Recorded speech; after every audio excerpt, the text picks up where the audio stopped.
Hooptie Joyride with Brian and Steve. All right. Hey, welcome back to the Hooptie Joyride. We've got a summer's barbecue, a cornucopia, an entire spread of cool rides for you to see. Collector, what are you thinking? How you doing? I'm looking forward to this fun episode. I think we got some neat rides. Some that are things you haven't seen before. Even a car that we talked about, we mentioned in last week's episode. So, yeah, I really look forward to it. So, what are you thinking? I'm thinking right before we started, filming this episode, we were reminiscing about the days before technology when you had to walk around and see some of these rides. And there's a couple here that we might actually want to go see. So, kind of bringing it full circle there. I'm looking forward to it as well. Yeah, I was joking with you. We're hopping on a plane tonight to head to Utah to pick up one of them. So wait till you see what we think. When we get there, we're going to need some help deciding if we take our money and buy the ride or just put it on roulette and always bet on black. See how that goes. You're first to go this week. I am first up this week. So I'm going to start us off with a 1986 Toyota pickup from Kuna, Idaho. $2,790, recently reduced from $3,100. This pickup truck, he says that he's willing to trade for a four-wheel drive vehicle. Anyway, it's been lowered 3-inch. He has the bumpers and the side markers and bumper corners. He says it does need some love, but it runs and drives. He does have a manual transmission to do a conversion for it. The white walls tires are actually something called Atlas Porta walls. He said they're easily removed. Quick Google search looked like they're like $70 on Amazon. They must snap on somehow. Anyway, he said the truck will only do 55 miles per hour with the small wheels on it, but he does have an extra set of wheels. The truck will do 80 mile an hour with the manual transmission. So if you're into that project, there you go. He says if it's will not respond if is it still available? If it's up and the listing's up, it's available. So what do you think, Dreamer? I'm still trying to get my brain around the mile per hour. Now I get tire size changes the overall gear ratio and whatever, but I don't remember these being. I mean, they're slow in terms of acceleration, but they do run on the highway. So something smells fishy. Otherwise, I think it's a good looking ride from the photos at least. Not sure how much I would love it being lowered that much, but typically these small trucks have a following, and you could probably fit in pretty well. I like the. It looks like it's like a long bed on it instead of a short bed, which I kind of like the longer bed myself. So yeah, I agree. It doesn't. It gives it a different proportion overall. Yes. Yeah. Yep. Cool. All right. What do you got for us? All right. My first selection of the week is a 1966 Jeep. It's listed as a panel van. Technically, I guess listed as a Kaiser panel delivery, back when Jeep and Kaiser were kind of together. This one's coming to us from Vancouver, Canada. So got to do some more fun currency exchange, listed for 4,900 Canadian dollars, which in the last day or so is about 3,580 US. So a little bit of budget left. It is four-wheel drive. It's got new tires. All the glass is looking pretty good. You can see a little bit of paint cracks and things of that nature, but overall pretty solid. It's got the rear barn doors. Says it's got good driveline. It will run around, doesn't smoke. Says it needs to be towed because it runs off of a jerry can or a auxiliary fuel tank. So maybe there's something to do there. Does have a radiator leak as well.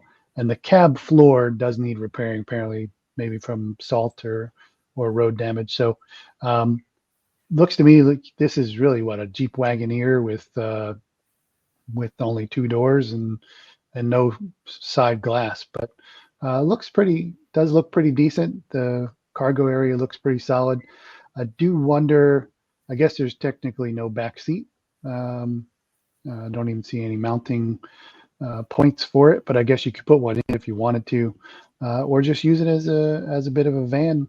Definitely something different. Don't know if I've ever seen something like this. How about you?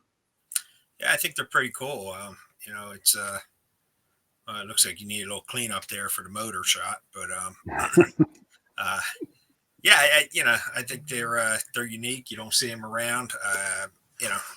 Could be an inexpensive, Home Depot runner. With the cargo area, probably not going to put a back seat in without the windows to see anything. It kind of be like in a little dungeon out back. But yeah, like you said, you don't see many of these old Jeeps like that, the old Cherokee type things anymore. So yeah. What do you got next? Or you throw a mattress in there and tell them to sit back and dream. That's your hoopty. I'll make it my clubhouse. Yes.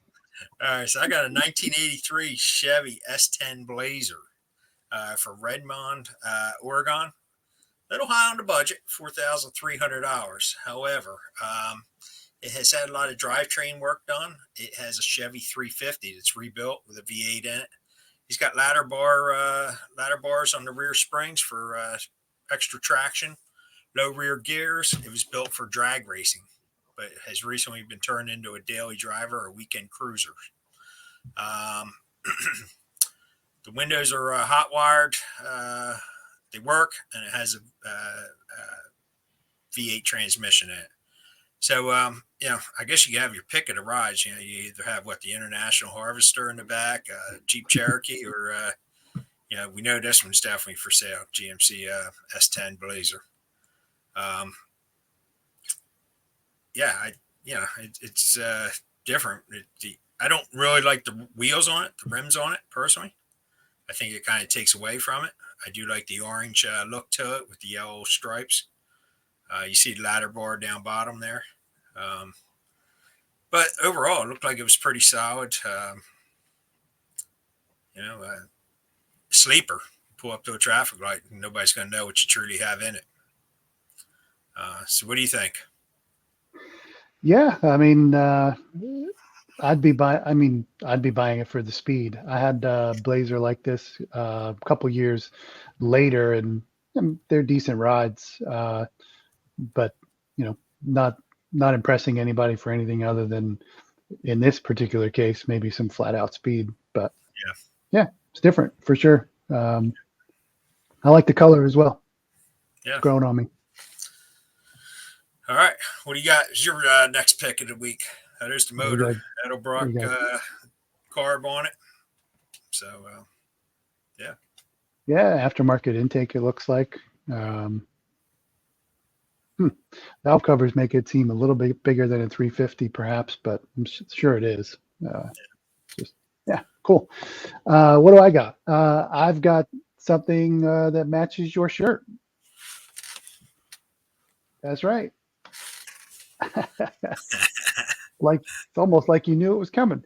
It's a 1982 Porsche 924 coming out of El Paso, Texas. Really low on the budget, but not a lot of info other than it was a project car. The only thing missing would be the fuel distributor. I don't know if that's a fuel pump.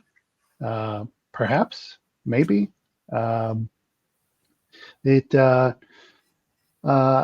I had one of these, and I believe it was fuel injected. So maybe he's talking about the fuel rail as well.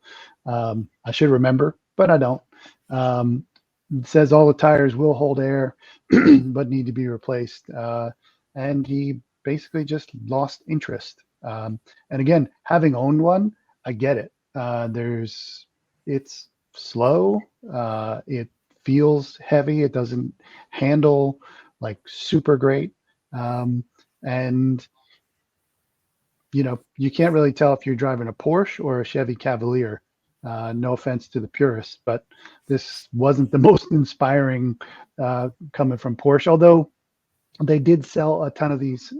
So parts are available, and some aftermarket support exists as well. So a little bit sun faded. Didn't use a sunscreen at the summer barbecue, but otherwise, I mean, it looks to be there, and not terribly difficult to work on. Front engine, rear wheel drive. Could be one of those things where you get it cheap, you put $1,000 into it, and you at least got something different to ride around in when rolling back and forth to school, college, high school, whatever it might be. What do you think? Yeah, I've never driven one of these myself, but have been in your old one. Like you said, they're an entry level at the time Porsche. I think they're starting to be a little more of a following for these, and the 920 or 944s also. They did make the turbo, which would be a little more inspiring, that motor setup. But I think it's a good entry car for somebody to get into the. I don't believe there's anything such as a cheap Porsche in the end, because the parts are going to be more expensive. But it'd be entry level to get you started in the make. So, yeah. Yeah, not bad. It's got this one has the sunroof, which is a little bit more rare as well. So, cool. All right. I think a shot of the interior, top-notch shape. I'm not sure what's up with the dash pad. Looks like it's recoiling in shock, maybe. And the shifter, spot on. So that's good. All right. So, all right. I think this brings us to probably your favorite ride of the week. This is a hoopty. This is the one we're flying to Nevada tomorrow night to see about picking up. Actually, we're not, but I've been joking with Dreamer about it all week. It's a 1989 Buick Reatta following Nevada. It's a full $5,000, so we're at the top of the budget. So luckily for that fact, we cannot do it because we'd be over budget with our airfare to get out and back. So I appreciate that, but we don't need the qualifier. This one, I'm not paying for this. As much as I love Buicks, and we talked about Riatas last week, this is not the one for me. But anyway, continue. Okay. So there's going to be a theme here, actually. I believe this and another one of my cars that I picked this week. In both cases, the guy is willing to trade. The people, individual sellers, two different ones, are willing to trade for a backhoe. So I don't know what the need for a backhoe out in this region is right now, but both guys are looking for backhoes. Anyway, it's an unfinished drag race car, California title. It's got a 1972 5.0 liter 302. It says it's a Mexican block with the high nickel count. Hooker headers. I'm sure you're going to see that in a minute. And it goes on, mild ported heads with new springs, good for up to 600 lift. It's got a Carter 4-barrel carb on it, high volume oil pump, pan kit, posi rear Ford 8.8, new rims and tires, new steering rack. It just goes on and on and on, the amount of work he's done to this car. So why don't we show everybody a photo of this? Yeah, I've been waiting. Wild hoopty ride. I've just been waiting to unveil this. All right, let's do it. There it is. Right. Builds and more at YouTube. Interesting. So where do you start? A lot of body modification. So you have your Edelbrook or your hooker headers hanging out the front end with your flappers on it. Raised up in the back. It's got a big wing on it. Look at that. The zombie response team is to the right of it. So you never know what you're going to find. A drag car. I don't know what type of times he runs. It's got a roll cage of some caliber in it. yeah, I guess that's just a tack on the dash and one or two other gauges there. So not much to the interior, but have at it with this vehicle. What do you think, Dreamer? I think it's trying to twerk with its rump that high in the air. Um, I'm with you. I'm not sure what that roll cage is going to cert to, but at least it has one. Um, the posting did say he's never actually driven it on the track. He hasn't finished Yeah, it. So you got that. Here's your south of the border 302 and a shot of the headers sticking out. You know, part of the fun of doing this every week is finding stuff like this. I mean, this is just, it's just fun. This reminds me of the 302 powered lawnmower that we found in an earlier episode. that's true. We'll put a link in the description to that. And actually, our very first Hooptie Joyride, somebody was willing to trade for a log splitter. So these deals are out there. If you've got excess, farm or machinery and equipment hanging around your house, you can trade it for, a race car in this case. Yeah. Yeah, so it's been a fun laugh this week with this ride. So maybe somebody's got interest in it out there, or has a backhoe sitting around you're looking to get rid of. Um, have at it. Yeah, if it wasn't $5,000, if you could get this for a tenth of the price, um, I'd grab it just to drive it once. But also, if it was closer than a flight, uh, but yeah, it's wow. So, All right. all right, well, let's bring it back to something a little bit more budget friendly that does unfortunately need a lot of work. That hence the budget. 87 Honda Civic CRX, from El Paso, Texas, coming in at the low price of $1,000. It says it's complete. I'm going to question that when we get to a future photo here, technically, but it says the engine is seized. Does have a clean New Mexico title. It's a 1.3 liter and 5-speed. Says he bought it as a project, just doesn't have the time for it. Um, couple of shots here, doesn't seem to be in terrible shape. Honda motor you could probably find, pretty easily and inexpensively to drop in this and make it a runner.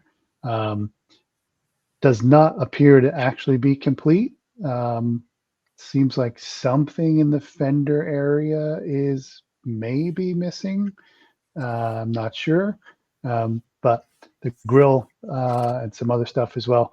Gotta like the mismatched wheels on it.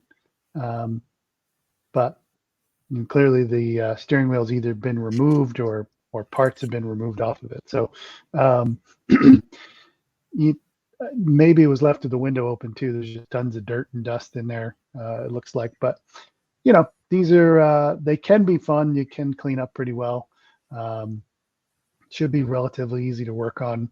It's pretty hard to seize up a Honda motor from my experience, but you can certainly find one to replace it.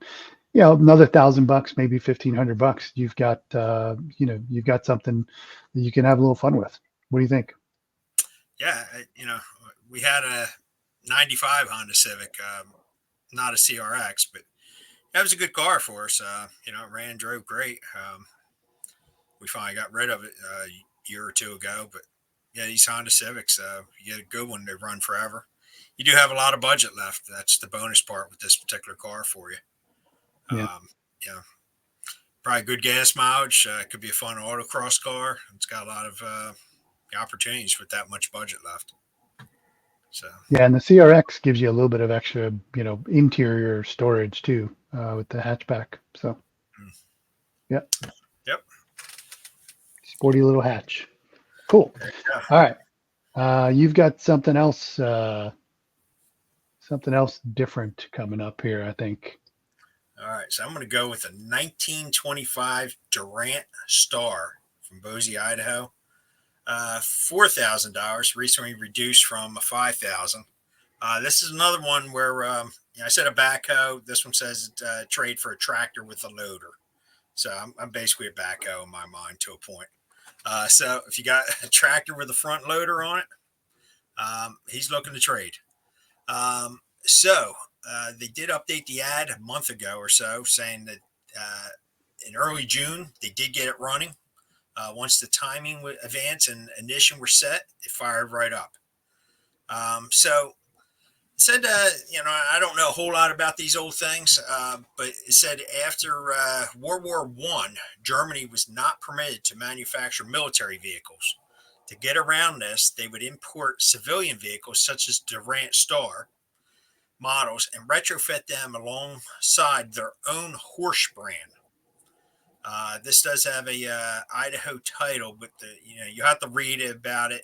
He's got a link to something. There must be title work problems you have to deal with, in Idaho to get it, tagged or titles. As most of the original equipment could be restored as a Star or polished up as a fantastic Horse military exhibit. He got it from a collector in Montana. The conversion was already complete, he says. It's got some issues. It's not a driver. Identified issues areas are the cooling, fuel supply, time in advance. But like you said, it will start. They haven't done much else with it. So be prepared to trailer it. Unfortunately, like I said, it is $4,000 at this point, so you're pretty high on your budget. I picked it because you don't see this every day. I can't tell you the last time I've seen a Durant. And, like you said, it's 100 years old coming up. So that's pretty cool, too. You'll see, I believe, right there, you got the little German flag on the back fender there.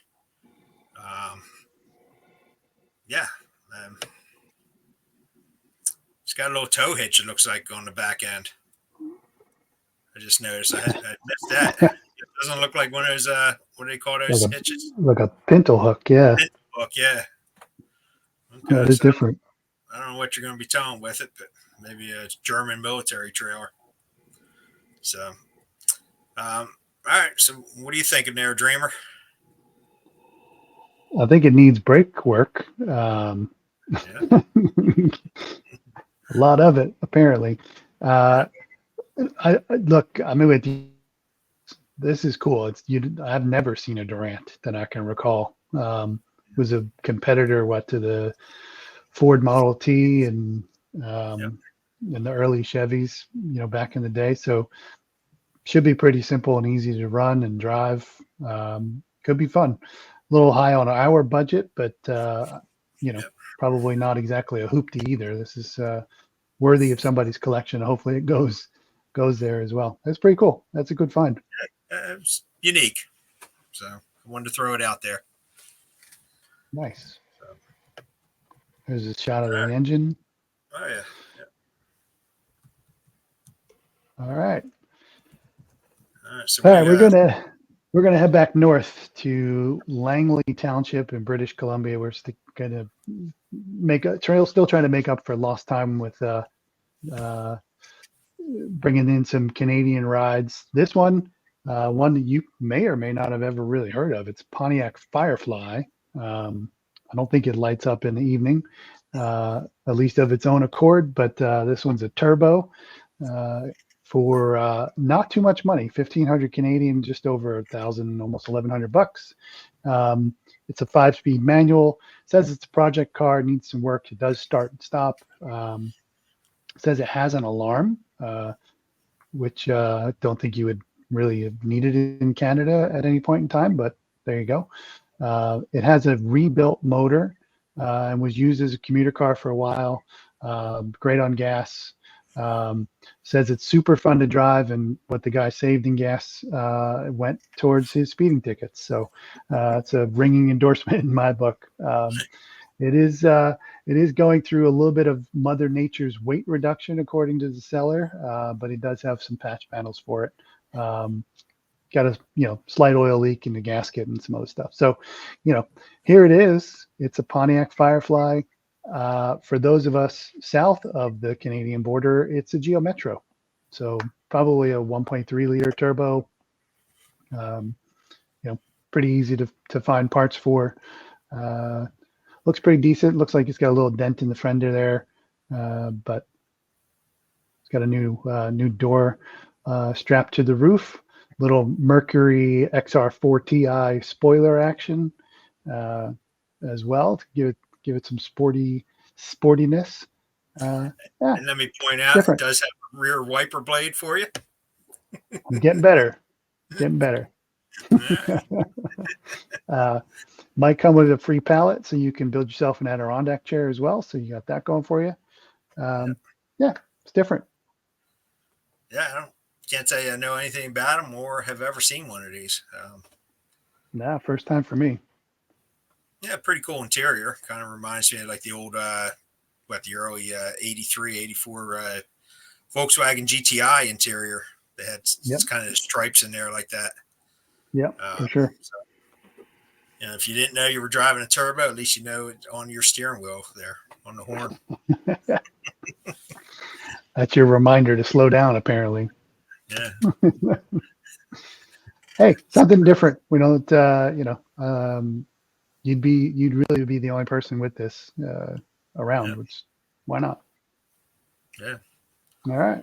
You pick that up, I'll still look for that Yugo. Yeah, we can race. Yeah. All right. So this one I picked for you. Oh boy. All right. So, all right, we got a 1989 Ford Courier. Comes to us from Williamstown, New Jersey.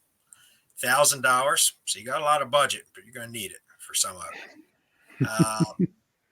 So the caption said it's a Courier MM. Now you're going to ask what's MM stand for, because I didn't know. It's a mini mover.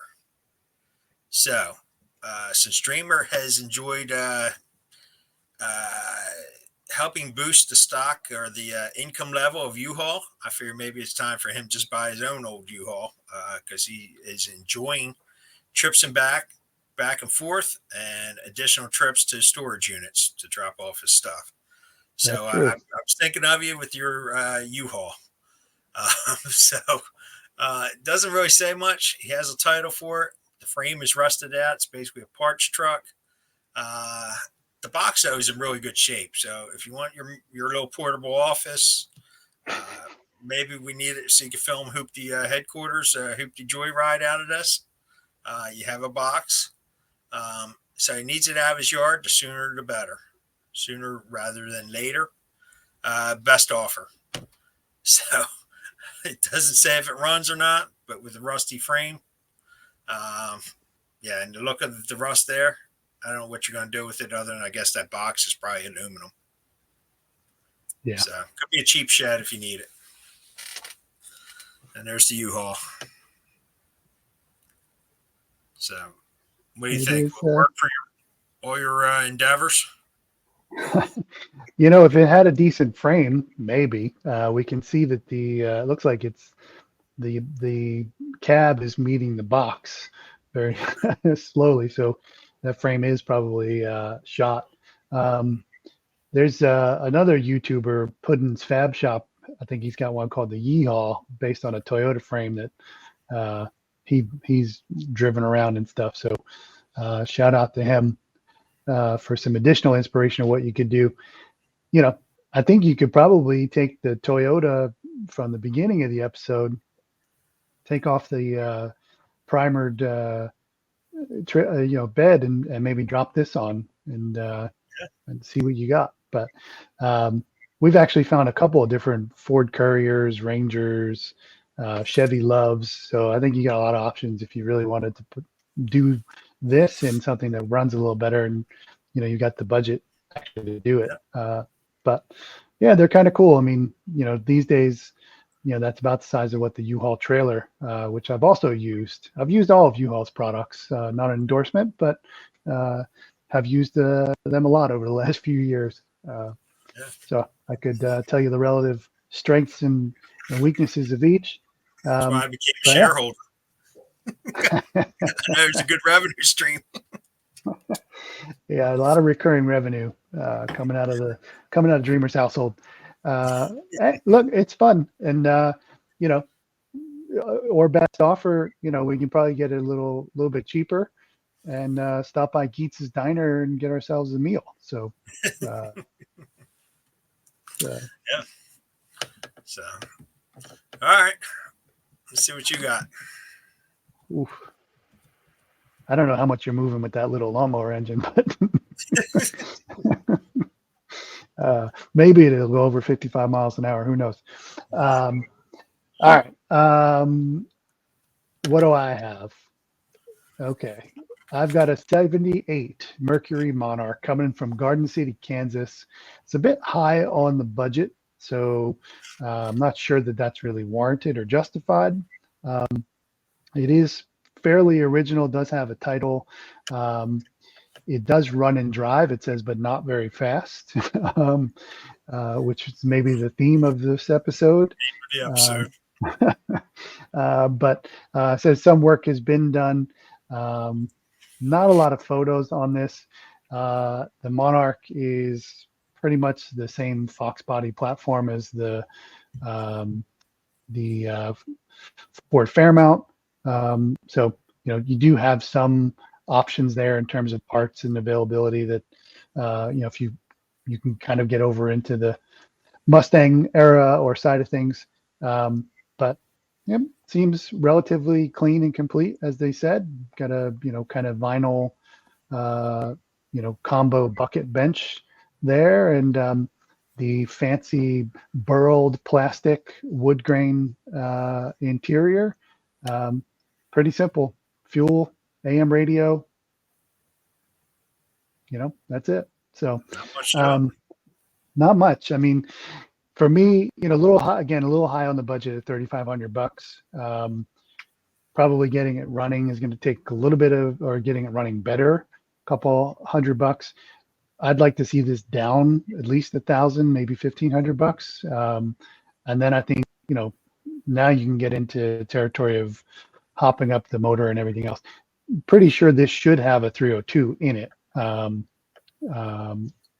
from factory. So, probably smog era, but you can probably do some stuff to change that, a la the Buick Reatta. I mean, you could hype it up any way you want. So anyway, what do you think?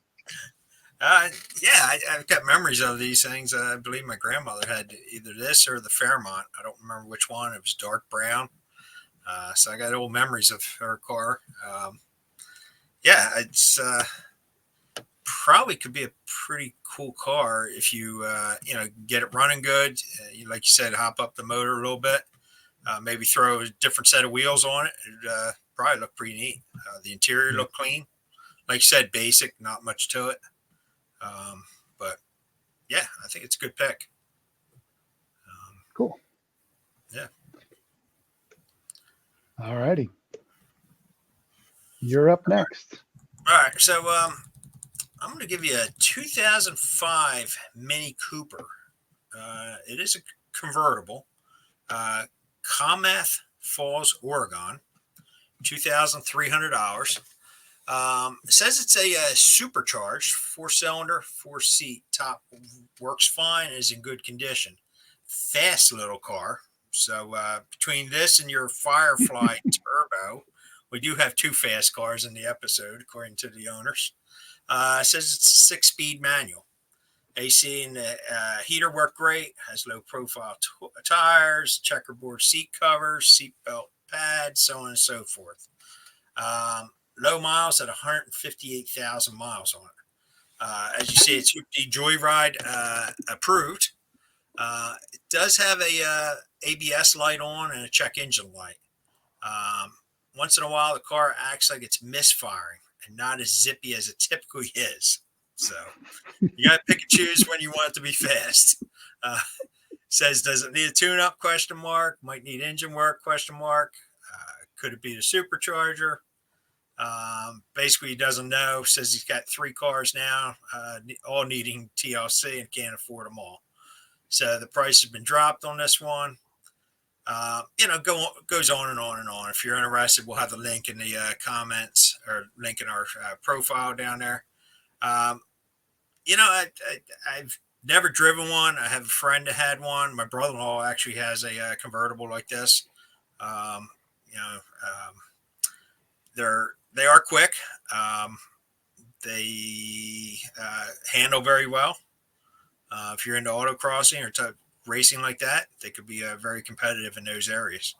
So, I wanted to pick it, just kind of show out there that, these old Mini Coopers, they have become pretty reasonable.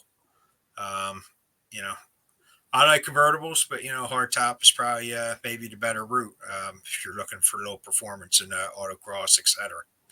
So, and you do have the checkerboard steering wheel and seat cover, so you know you're fast and you're a winner. So, what do you think there, Dreamer?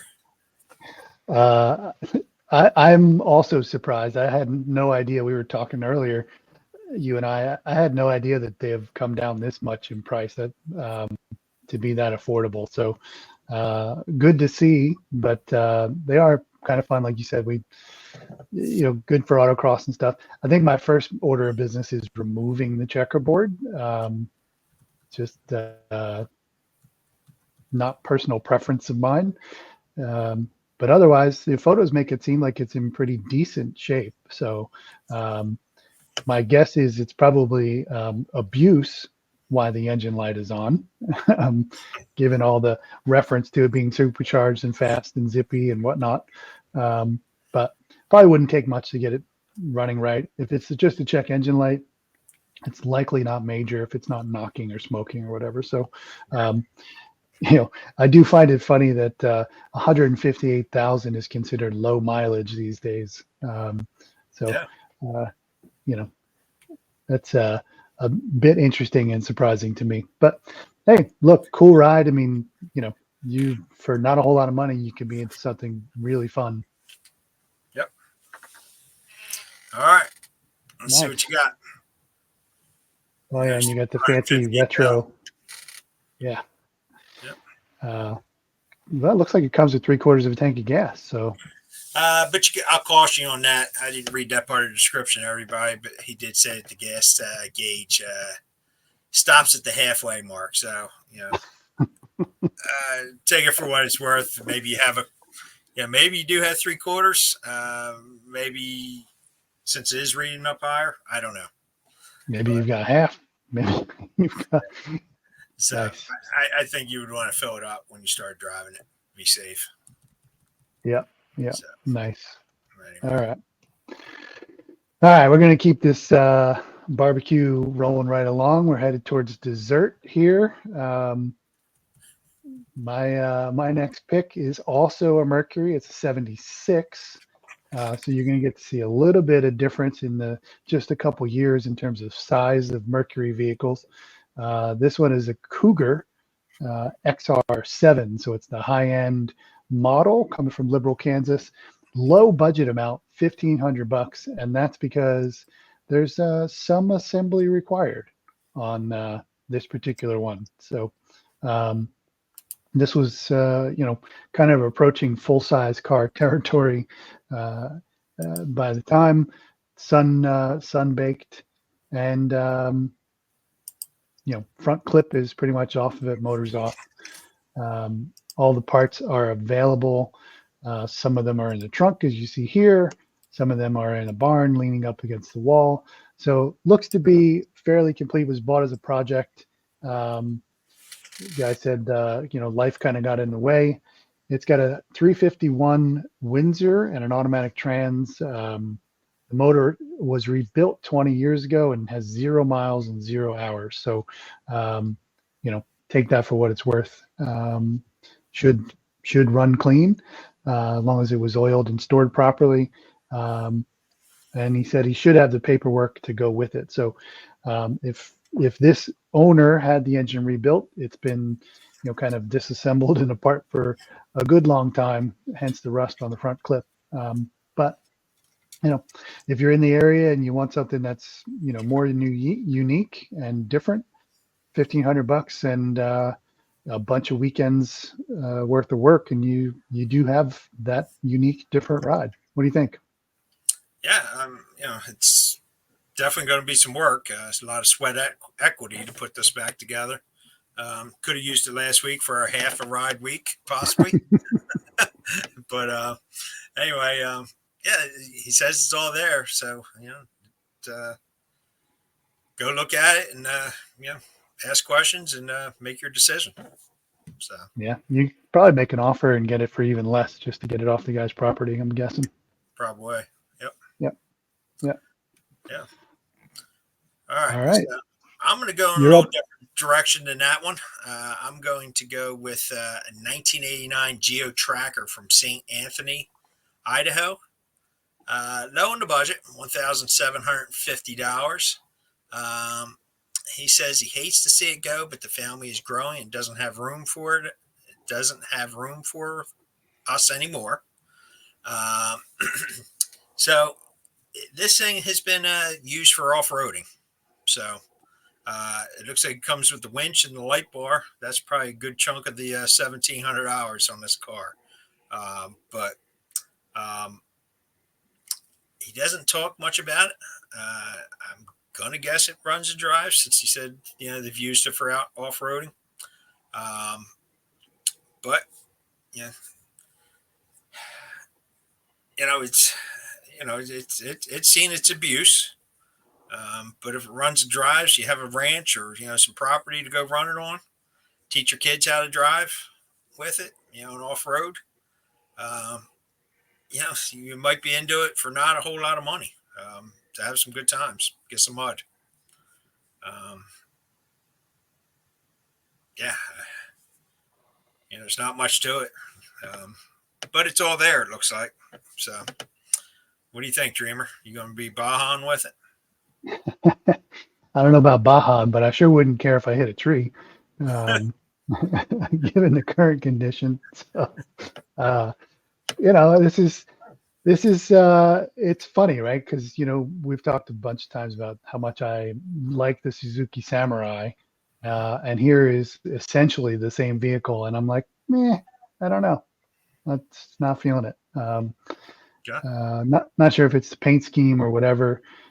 Clearly, it's been off road, given all the dirt on the inside. But this. Again, depending on what you're looking to do, this could be another fun, running around town, first car for somebody. It's in the right budget.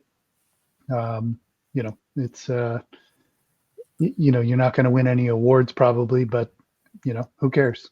Just get it and have fun. But I do think you could probably, laugh your fool head off taking this off road, and just enjoying yourself. Yeah. It's, look, it's a stick shift, so it's also something if you want to teach your kids, if they actually have interest in how to drive, it could be a cheap ride to teach them on instead of something else that you might own. So, maybe we'll pick it up and I'll teach Dreamer how to drive stick.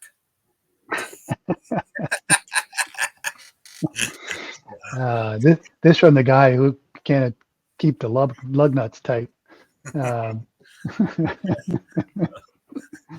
We're gonna move on before we start sharing all of our dumb stories. And making and embarrassing each other in the process. All right, so final ride of the week, 1991 Dodge Stealth, coming to us from Oneida, New York. Fun fact: Oneida, New York, home of the Oneida cutlery and home furnishings, and also was set up as a utopian community originally. So there you go. There's your history lesson for the week. This one is the cheapest ride we've got on the show this week, $695, and I think you could probably get it for even less.